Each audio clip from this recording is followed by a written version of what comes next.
Hi, my name is Jennifer Karlow. I'm a postdoctoral fellow at Dana-Farber in the lab of Kathy Burns.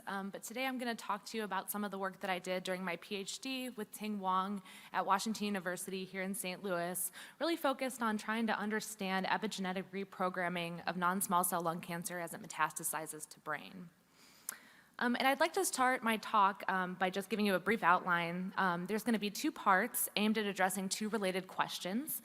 The first question really being, how does cancer cell identity shift during metastasis? And then the second question is aimed at exploring the mechanism responsible for some of the abnormal epigenetic patterns we observe during tumor evolution.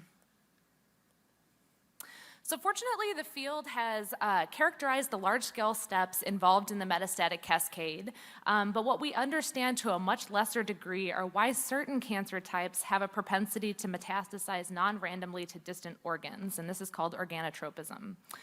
For example, in lung cancer, we know that metastases develop non-randomly, most frequently going to the brain, but also commonly to the bone and the liver. Therefore, we're hypothesizing in this case that perhaps genetic and epigenetic changes might contribute to non-small cell lung cancer metastatic organotropism by shifting the cancer cell's identity away from normal lung and adapting potentially brain regulatory networks. So we're, of course, not the first group to try and address this question. However, to date, there have been very few, if any, genomic mutations identified in brain metastases that are not identified in primary tumors as well. So we set out to address this question using a slightly different method. A huge advantage of our study is leveraging paired patient samples. So specifically, we had a cohort of 45 patients for which we had a sample of their brain metastasis as well as primary non-small cell lung cancer tumor. In addition, for a subset of these patients, we also obtained a sample of their normal lung, where patients for which we had all three samples are comprising what I'll reference as a trio. For each patient, we then performed a combination of genomic assays, which included whole exome sequencing, RNA sequencing, and MEDIP sequencing and MRE sequencing. The last two can be combined to infer genome-wide individual CpG level methylation values.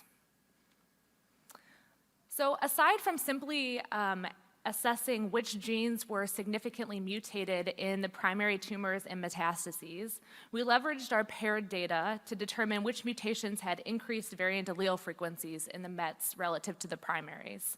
And so specifically, we defined what we'll call metastasis-enriched variants, or MEVs, as VAFs that had a 10% or less in the primary tumor, 30% or greater in the metastasis, and had to have what we're considering sufficient coverage at 30x in the primary tumor so that we could confidently say that the mutation was not present or lowly present in the primary.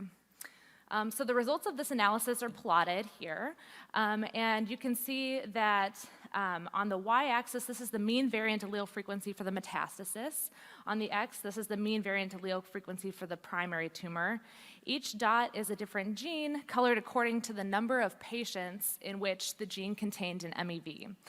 So one gene that was with recurrent MEVs that was interesting to us was TET1. So this is a gene that encodes an active DNA demethylase, which prompted us to look more broadly at VAF changes in epigenetic regulators. And that's exactly what I'm showing here. This slide is kind of busy, but I'll walk you through it. So the columns in this matrix are different epigenetic regulators, and the rows are different patients. The color of each of the squares depicts the change in VAF from primary to metastasis for the given patient, where green is a gain in VAF in the METs compared to the primaries, and red is a loss. And what you can see is that by and large, there's an increase in VAFs across epigenetic regulators as tumors progress from primary to metastasis. And this observation really led us to wonder if epigenetic misregulation might be selected for and possibly advantageous in tumor evolution, prompting us to next examine the DNA methylation changes in our trio samples. So after we profiled DNA methylation values across genomes for our 12 trio samples, we compared the average methylation over various genic features across normals in green, primaries in blue, and metastases in red. As has been reported in the past, at least for primary tumorigenesis, we observed an increase in promoter and CBG island methylation and a decrease in methylation over intergenic regions and repeats.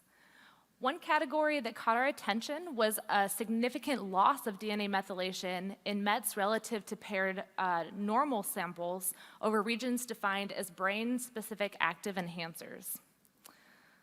On the right, I'm plotting the average methylation over these brain-specific active enhancers for each patient. Each patient is denoted by like a black box, and there are 3 columns there: the primary, the normal, the primary, and the metastasis.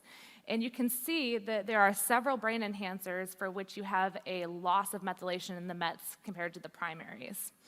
And when we look at the expression of nearby genes for some of these brain enhancers that have a loss of methylation, we see that they are increasing. When we look now at the RNA-seq data in total and identify genes with differential expression in the paired primary and METs, we found that genes that demonstrated a significant increase in expression in the metastases were enriched exclusively for brain-related processes, whereas genes with a significant loss of expression were enriched for immune, inflammatory, and cell adhesion processes.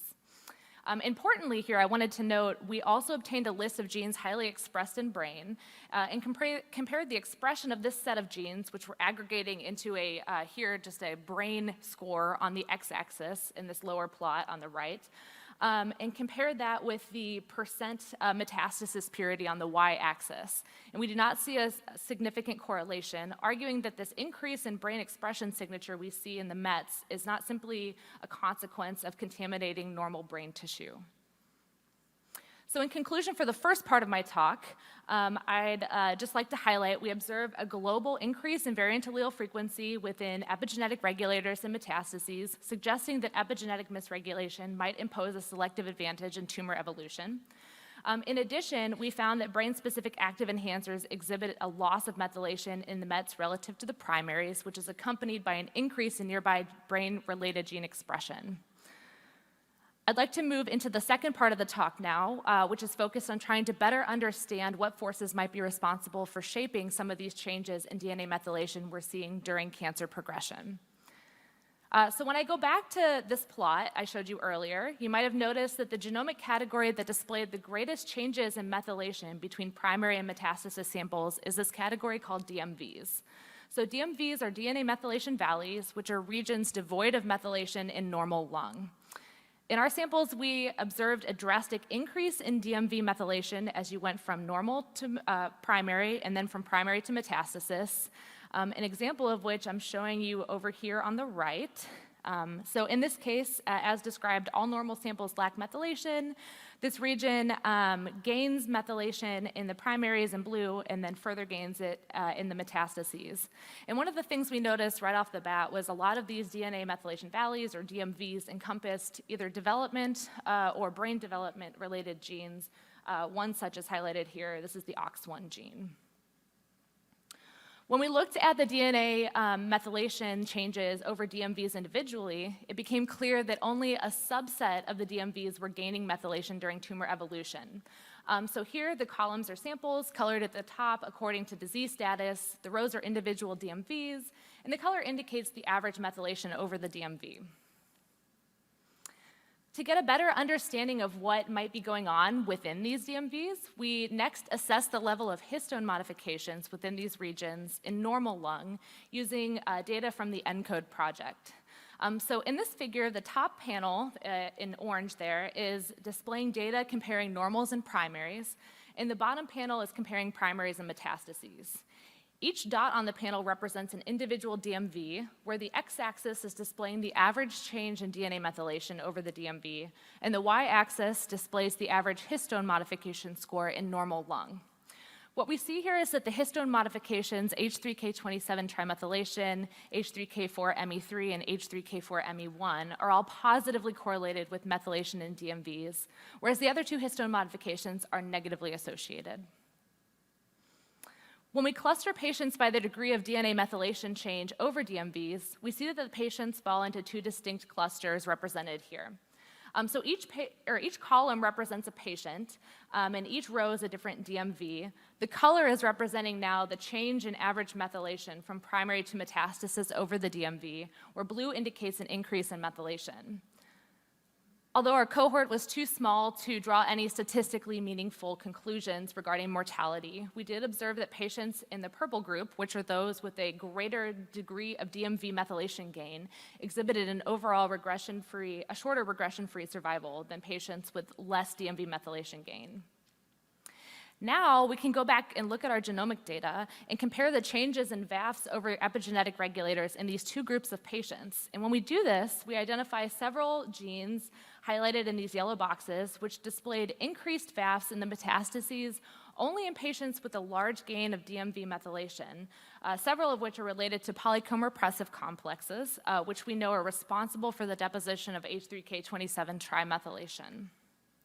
Okay, so all of this really brings us to our working model. So what do we know? We know that polycomb deposits the histone modification H3K27 trimethylation, and that this histone modification is mutually exclusive with DNA methylation at CpG-dense regions. We also see that in our metastasis samples, DMVs marked by high levels of H3K27 trimethylation in normal lung display large increases in DNA methylation. So therefore, we hypothesized the following. As non-small cell lung cancer tumors evolve, they may acquire mutations in polycomb genes, prohibiting them from binding DMVs and silencing developmental genes. As a consequence, once polycomb has dissociated and is no longer repressing the genes, you may see an increase in developmental gene expression and a subsequent increase in DNA methylation due to the lack of steric hindrance since polycomb's no longer occupying the site. Therefore, our natural next step was to assess whether polycomb was losing binding over DMVs in metastasis samples. And to do this, we needed to move into a cell line. So we chose H1299, which is a non-small cell lung cancer lymph node-derived cell line, and asked where in the genome is EZH2, which is the catalytic subunit of polycomb repressive complex 2, where is EZH2 binding in the genome?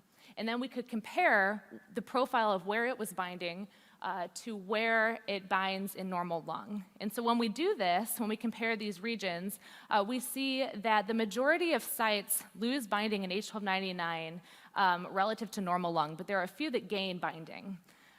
Shown here on the right are 3 of the top differentially bound locations, as you can see from the bottom panels, which display a high degree of EZH2 binding in normal human lung fibroblasts in green, and a lack of signal in H1299. And this is accompanied by an increase in DNA methylation, which is also observed in our metastasis samples as well. I'm going to kind of go through the next a little quickly because I think I'm behind. Interestingly, although there were a few regions that where we saw an increase in EZH2 binding in H1299 relative to normal lung, we did see increased EZH2 binding was often accompanied by a loss of DNA methylation, as highlighted here in the red circle. So now when we revisit our hypothesis and look specifically at DMVs, we again find an overwhelming loss of EZH2 binding in our H1299 cell line, accompanied by an increase in methylation. And this is showing that data globally. So when we extend this to all DMVs, we find the same trend. In this figure on the left, 2 panels are 2 normal lung replicates. On the right are 2 H1299 replicates, and the rows are DMVs. The color indicates the level of EZH2 binding. And as we expected, based on our previous data, only a subset of these DMVs are bound by EZH2 in normal lung, and this binding is largely lost in H1299. In contrast, these regions are lowly methylated in normal lung, as shown in the left of this second figure. But the DMVs with the greatest loss of EZH2 are experiencing a large increase in DNA methylation, as indicated by the red coloring.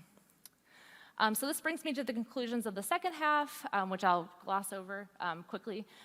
We found that the largest, most recurrent changes in DNA methylation were over these DMVs, these DNA methylation valleys, and this was only in specific DNA methylation valleys occupied by H3K27 trimethylation in normal lung.